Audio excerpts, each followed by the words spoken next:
Musa ketika beliau dipanggil oleh Allah Subhanahu wa taala di Bukit Tursina. Musa itu tidak siap, seperti saya sebenarnya tidak siap untuk menjalankan tugasnya, karena dia membawa keluarganya dari negeri Madian menuju ke Mesir, kampung halamannya. Artinya tidak siap untuk menjalankan tugas, sekedar mengantar keluarganya, istri dan anak-anaknya menuju Mesir. Tetapi di tengah perjalanan terdengar suara, "Wahai Musa, engkau sedang berada di bukit yang suci, maka bukalah sandalmu."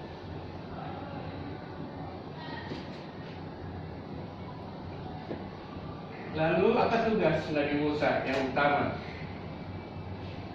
Ishab ila Fir'aun, pergilah engkau ke Raja Mesir, Fir'aun. Innahu tagha, sesungguhnya Fir'aun itu tagha, durhaka dan berlaku sombong. Fir'aun mengaku sebagai Tuhan yang harus disembah oleh penduduk Mesir, termasuk umatnya Nabi Musa, yaitu Bani Israel. Lalu Nabi Musa berdoa dengan itu tadi, Allahumma rabbi shrah li sadri, Allahumma rabbi shrah li sadri wa yassir li amri wahlul 'uqdatam min lisani yafqahu qawli. Ya Allah, lapangkanlah dadaku. Ini barangkali bisa kita gunakan juga kalau ada tugas kita atau ada pekerjaan yang sulit kita hadapi. Allahumma rabbi shrah li sadri wa yassir li amri, mudahkan urusanku. Wahlul 'uqdatam min lisani, wahlul 'uqdatam min lisani, lepaskanlah ikatan lidahku. Karena kita tahu Nabi Musa itu lidahnya pada waktu kecil itu terbakar, jadi kurang fasih berbicara. Yafqahu qawli, agar mereka mengetahui pembicaraanku. Itulah doanya Nabi Musa, dan saya kira ini berlaku umum, kita bisa pakai apabila kita akan melaksanakan tugas atau ada urusan yang berkaitan dengan orang lain. Itu yang pertama, doa Allahumma rabbi shrah li sadri wa yassir li amri wahlul 'uqdatam min lisani yafqahu qawli. Siapa yang memberitakan kepada kita kisah ini? Ialah Rasulullah sallallahu alaihi wasallam. Allahumma shalli wa sallim alaihi. Melalui ayat-ayat Al-Quran. Rasulullah itu hafal 30 juz, tapi tidak pernah sekolah, maka disebut Nabi Ummi, Nabi yang tidak pernah sekolah, tidak pernah belajar. Jadi Ummi ada mengatakan buta huruf, sebenarnya kurang tepat kalau dikatakan buta huruf, karena beliau hafal 30 juz Al-Quran. Yang datang mengajar beliau itu adalah Jibril. Kita tahu bahwa ayat pertama itu turun, Iqra, bacalah. Iqra bismi rabbikal ladzi khalaq, bacalah dengan nama Tuhanmu yang menciptakan seluruh makhluk. Ada barangkali yang sangat penting kita lupakan tentang Nabi ini. Mungkin kita tahu namanya, tahu bapaknya, tahu ibunya, tapi anak-anaknya, apa ada yang dapat tentang anak beliau, putri beliau, putra putri. Mungkin ini bagus buat catatan kita, bahwa kita ini sering menonton sinetron, hafal kita namanya ini cinta, ada namanya. Ada dini, ada macam-macam namanya. Tetapi kita lupa bahwa sebenarnya yang lebih penting kita ingat itu adalah keluarga Rasulullah Sallallahu Alaihi Wasallam. Allahumma salli wa sallim. Allahumma salli wa sallim wa barik. Ini diwajibkan kepada kita kalau mendengar namanya kita bacalah salawat. Allahumma salli wa sallim. Inna Allah wa malaikatahu yusholluna 'alan nabi. Sering kita dengar kalau mendengar khutbah pasti ini dibacakan. Inna Allah wa malaikatahu yusholluna 'alan nabi. Mohon maaf ini Pak Haji. Sesungguhnya Allah dan malaikatnya berselawat kepada Nabi. Nabi Muhammad ini adalah Nabi terhebat di antara seluruh Rasul, beliau yang terhebat.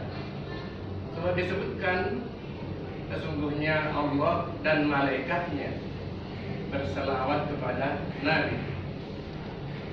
Lalu kepada kita ini umum, ya ayyuhalladzina amanu, seperti tadi bacakan, sallu alaihi wa sallimu taslima. Berselawatlah kepada Nabi dan beri salamlah, wasallim. Sallu alaihi wa sallimu, kalian memberi salamlah kepada Rasulullah sallallahu alaihi wasallam. Allahumma salli wa sallim. Sekarang kita sering membaca Allahumma salli ala sayyidina Muhammad wa ala alihi wa sahbihi ajma'in. Ya Allah, Allahumma salli, berilah penghormatan, wasallim dan keselamatan kepada Nabi Muhammad sallallahu alaihi wasallam wa ala alihi. Alihi itu keluarganya, wa ashabihi ajmain, bisa sahabat-sahabatnya seluruhnya. Yang pertama keluarga dulu. Yang wajib kita ketahui itu adalah istri Nabi dan anak-anaknya, itulah ahlinya. Kalau kita tidak hafal namanya tidak apa-apa, tetapi kita tahu sedikit bahwa yang pertama-tama beriman kepada Nabi adalah istrinya bernama Khadijah. Itulah perempuan yang pertama beriman. Perempuan yang pada mulanya kaya raya, menguasai hampir sepertiga wilayah Makkah karena kayanya. Kambingnya ada di setiap lembah. Tetapi setelah akhir ada kayanya, Khadijah itu menjadi miskin, sehingga sering dikatakan tambalan bajunya ada lebih 10 tambalan. Kemudian anak-anak Khadijah, supaya ada tambahan ilmu bagi kita ini, mudah-mudahan bisa mendapat manfaat atau barakah dari beliau berupa syafaat. Syafaat beliau itu sangat kita perlukan pada hari perhitungan. Dan apa hubungannya dengan Abu Jahal? Bukan, Abu Lahab. Abu Lahab itu pamannya Nabi. Ada di dalam surat Tabat Yada Abi Lahab. Penting kita ketahui kenapa surat Abu Lahab itu ada di dalam Al-Quran. Sebab beliau itu sebenarnya bukan orang lain, pamannya, bersaudara dengan bapaknya Rasulullah, bersaudara dengan Abdullah. Yang kedua adalah Abu Lahab itu adalah besanan dengan Nabi. Ini yang jarang diketahui orang. Besanan artinya anaknya Abu Lahab pernah menikah dengan putrinya Nabi. Siapa itu? Anaknya Abu Lahab, kalau tidak salah namanya apa? Itu kawin dengan Ruqayyah. Itu pada waktu belum diangkat sebagai Nabi.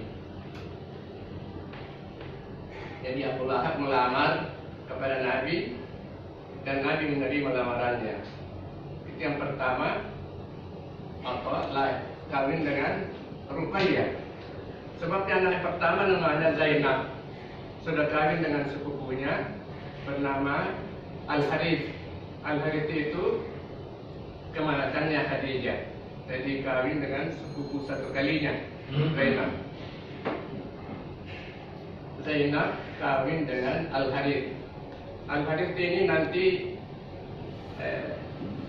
supaya kita bisa tahu tentang Nabi ini, Al-Harith nanti itu pernah berperan melawan Nabi di perang Badar, perang pertama, tahun pertama hijrah. Tahun kedua hijrah terjadi perangan antara kaum musyrikin Mekah dan kaum muslimin di Madinah. Di situ ikut Al-Harith. Sebenarnya menurut sejarah, Al-Harith itu ogah melawan mertuanya, tapi terpaksa diseret oleh Quraisy. Jadi dia ikut berperang. Nanti ada ceritanya, tetapi mungkin saya potong saja supaya jangan terlalu lama. Jadi anaknya Abu Lahab itu kawin dengan Ruqayyah. Adiknya lagi namanya Mutia laki-laki, kawin lagi dengan Ummu Kalsum. Jadi 2 kali Nabi berbesanan dengan Abu Lahab, 2 kali. Nah, ketika Nabi diangkat sebagai Rasul, mulai mendakwakan Islam, Abu Lahab marah. Dia suruh menceraikan menantunya itu. Bercerailah dia. Dua-duanya bercerai. Nanti pada ujung-ujungnya dua-duanya dikawini oleh Utsman bin Affan. Jadi Utsman bin Affan itu dikatakan Zulnurain, dia memperoleh bercahaya, yaitu kawin dengan Ruqayyah, kemudian meninggal, lalu kawin lagi dengan Ummu Kalsum di Madinah setelah Islam jaya. Berikutnya lagi ada Fatimah. Fatimah itu kawin dengan sepupu Nabi Ali bin Abi Thalib. Inilah yang nanti menurunkan Hasan Hussein yang sekarang berkembang, banyak keturunannya menjadi Sayyid atau Habib. Jadi Sayyid itu adalah keturunan dari Rasulullah SAW. Saya dengar termasuk yang di penjara sekarang ini karena Habib Rizik, termasuk keluarga, dan ada garis keturunannya. Jadi tersimpan di Makkah itu garis keturunan lewat mana? Kalau tidak salah keturunan ke-36. Kemudian ada anak laki-laki Rasulullah, namanya Qasim, mati kecil dari Khadijah. Kemudian ada lagi satu dari Maria Tibetia, Maria dari Kopti, Mesir. Itu hadiah dari Raja Mesir, namanya Maria Al-Tibetia. Itu ada lahir Ibrahim, belum sampai 5 tahun saja meninggal dunia. Jadi ditakdirkan, Allah mentakdirkan barangkali Rasulullah tidak meninggalkan keturunan laki-laki. Yang ada cucu, yaitu Hasan Hussein, dan terus masih ada lagi adik-adiknya. Barangkali ini yang penting kita hafalkan. Jangan kita tahu nama-nama artis-artis itu yang di sinetron-sinetron. Kita hafal itu, tapi kita tidak hafal keluarga Nabi. Itulah wala alihi dan wasahbihi. Siapa wasahbihi? Nabi mengatakan, aku rindu kepada sahabatku. Siapa? Lalu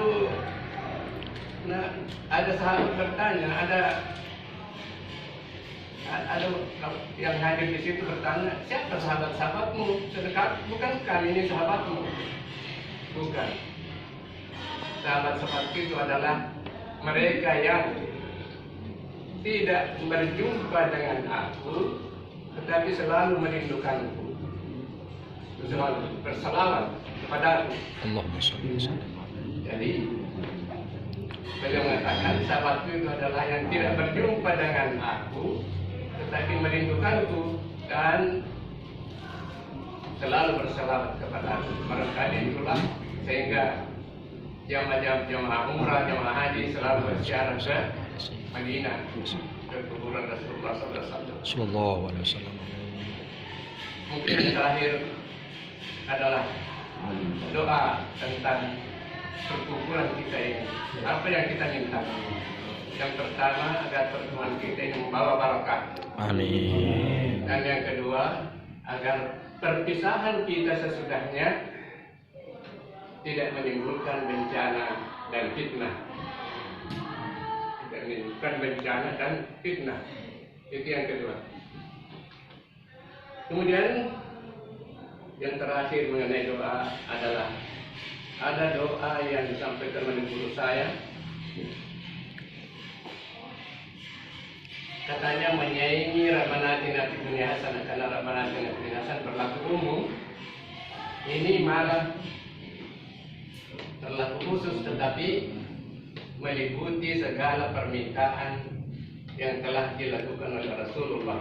Kalau saya ingat-ingat ini boleh catat, Allahumma salli wa sallim. yaitu Allahumma inna nas'aluka, ya Allah, kami minta kepadamu. Bersoal artinya meminta. Allahumma inna nas'aluka khairan, min khairin, bukan min khairin, dari kebaikan. Allahumma inna nas'aluka min khair ma sa'alaka minhu nabiyyuka Muhammadun sallallahu alaihi wasallam. Sallallahu alaihi wasallam. Dari segala kebaikan yang diminta oleh Rasulmu sallallahu alaihi wasallam. Allahumma inna nas'aluka min khair ma sa'alaka minhu nabiyyuka Muhammadun sallallahu alaihi wasallam. Lalu yang kedua, wa na'udzubika, kami berlindung kepadamu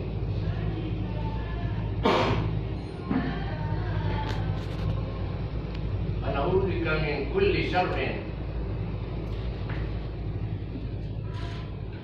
kami berlindung kepadamu dari segala kejahatan.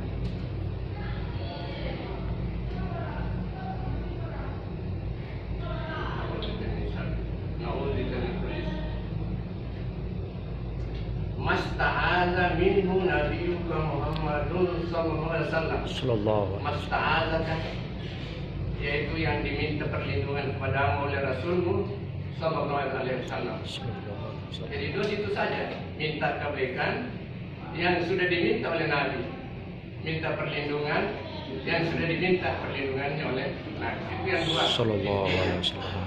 Saya ulangi, mudah-mudahan bisa. Allahumma inna, kalau ini as'aluka itu tunggal. Kalau inna kami. Jadi Allahumma inna nas'aluka min khair ma sa'alaka minhu nabiyyuka Muhammadun sallallahu alaihi wasallam. Sallallahu alaihi wasallam. Wa na'udzubika min syarri masta'adza minhu nabiyyuka Muhammadun sallallahu alaihi wasallam. Sallallahu alaihi wasallam. Syarrun, keburukan, antal musta'an wa alaikal balad wa la haula wa la quwwata illa billah. Antal musta'an wa alaikal balad wa la haula wa la quwwata illa billah. Itu yang penutupnya. Allahumma inna nas'aluka min khair ma sa'ala minhu nabiyyuka Muhammadun sallallahu alaihi wasallam. Ma sa'alaka minhu nabiyyuka Muhammadun sallallahu alaihi wasallam. Wa na'udzubika min syarri masta'adza minhu nabiyyukum Muhammadun sallallahu alaihi wasallam. Antal musta'an wa alaikal balagh wala haula wala quwwata illa billah. Al musta'an itu pelindung, ista'inu berlindung, pertolongan. Antal musta'an, engkaulah maha penolong. Wa alaikal balagh, dan atas mula al balagh, penyampaian. Wala haula wala quwwata illa billah, dan tidak ada kekuatan kecuali milik Allah Subhanahu wa taala. Mudah-mudahan ada manfaatnya ini. Mohon maaf ini Pak Diko terlalu panjang. Assalamualaikum warahmatullahi wabarakatuh. Assalamualaikum warahmatullahi wabarakatuh.